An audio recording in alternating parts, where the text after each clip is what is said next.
पाठ 4। शहीद का पत्र। हम लोग बड़े ही भाग्यशाली हैं कि हमने आजाद भारत में जन्म लिया।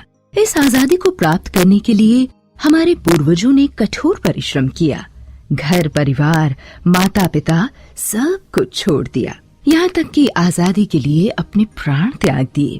ऐसे शहीदों के जीवन के अंतिम क्षणों की भावनाओं को पढ़कर आपका मन भी श्रद्धा से भर उठेगा। सन 1925 ईस्वी में राम प्रसाद बिस्मिल, अशफाक उल्लाह खां और कुछ युवा क्रांतिकारियों ने सशस्त्र क्रांति का निश्चय किया। धन और हथियारों की कमी थी।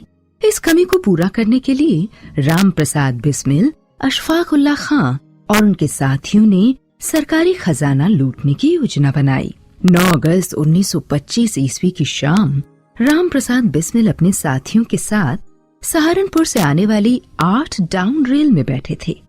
रेल जैसे ही काकोरी पहुंची, बिस्मिल और उनके साथियों ने जंजीर खींचकर रेल रोक दी और सरकारी तिजोरी लूट ली। छिपते छिपाते वे लगभग 12 बजे घर पहुंचे। सुबह 4 बजे ही पुलिस ने उन्हें गिरफ्तार कर लिया। इस घटना को इतिहास में काकोरी कांड के नाम से जाना जाता है। मुकदमा चला। राम प्रसाद बिस्मिल और उनके साथियों को फांसी की सजा सुनाई गई। फांसी के तख्ते पर चढ़ने से 3 दिन पूर्व उन्होंने अपनी माताजी को यह पत्र लिखा। 19 दिसंबर 1927 को उन्हें फांसी दी गई। जैसे ही उनके कदम फांसी के तख्ते की ओर बढ़े, वैसे ही भारत माता की जय और वंदे मातरम के नारे आकाश छूने लगे। वे हंसते हंसते फांसी पर चढ़ गए। राम प्रसाद बिस्मिल तो नहीं रहे, पर उनके गीत आज भी गूंज रहे हैं। सरफरोशी की तमन्ना अब हमारे दिल में है, देखना है जोर कितना बाजुए कातिल में है। देशभक्ति की भावना से हमारा मन डूबा हुआ है।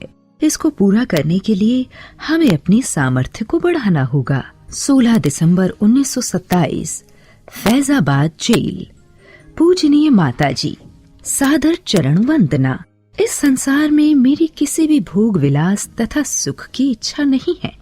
केवल एक इच्छा है, वह यह कि एक बार श्रद्धा पूर्वक तुम्हारे चरणों की सेवा करके अपने जीवन को सफल बना लेता।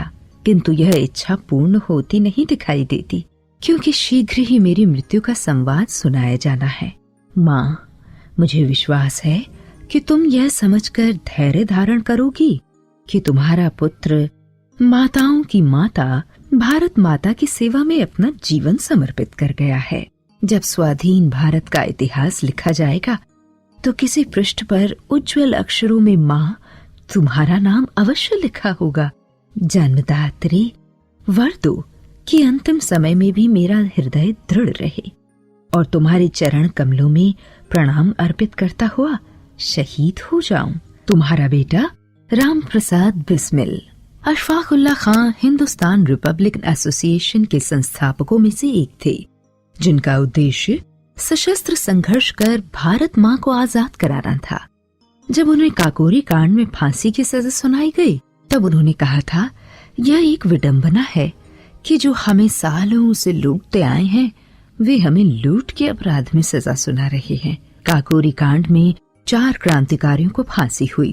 राम प्रसाद बिस्मिल, अशफाक उल्लाह खां, रोशन सिंह और राजेंद्र लाहिरी। अशफाक उल्लाह खां ने यह पत्र फांसी के तख्ते पर चढ़ने से 3 दिन पहले लिखा।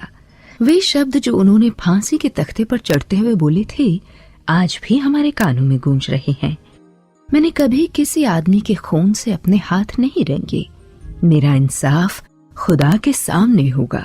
वतन हमारा रहे शाद काम और आजाद। हमारा क्या है अगर हम रहे ना रहें।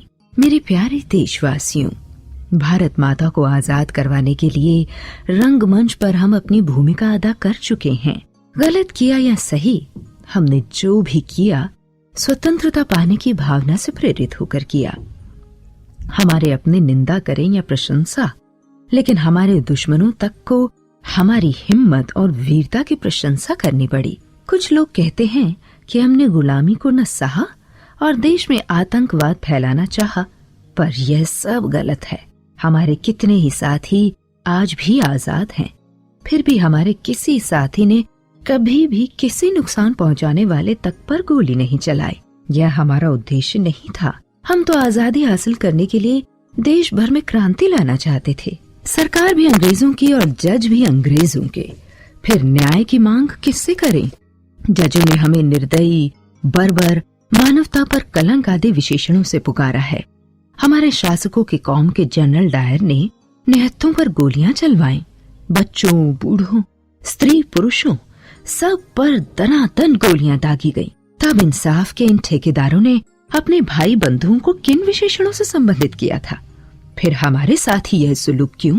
हिंदुस्तानी भाइयों, आप चाहे किसी भी धर्म या संप्रदाय के मानने वाले हों, देश के काम में साथ रहो, आपस में व्यर्थ न लड़ो। रास्ते चाहे अलग हों, लेकिन उद्देश्य तो सबका एक है। सभी कार्य एक ही उद्देश्य की पूर्ति के साधन हैं। एक होकर देश की नौकरशाही का मुकाबला करो। अपने देश को आजाद कराओ। देश के 7 करोड़ मुसलमानों में मैं पहला मुसलमान हूँ जो देश की आजादी के लिए फांसी पर चढ़ रहा है।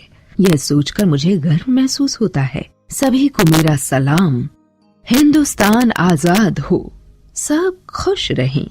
आपका भाई अशफाक।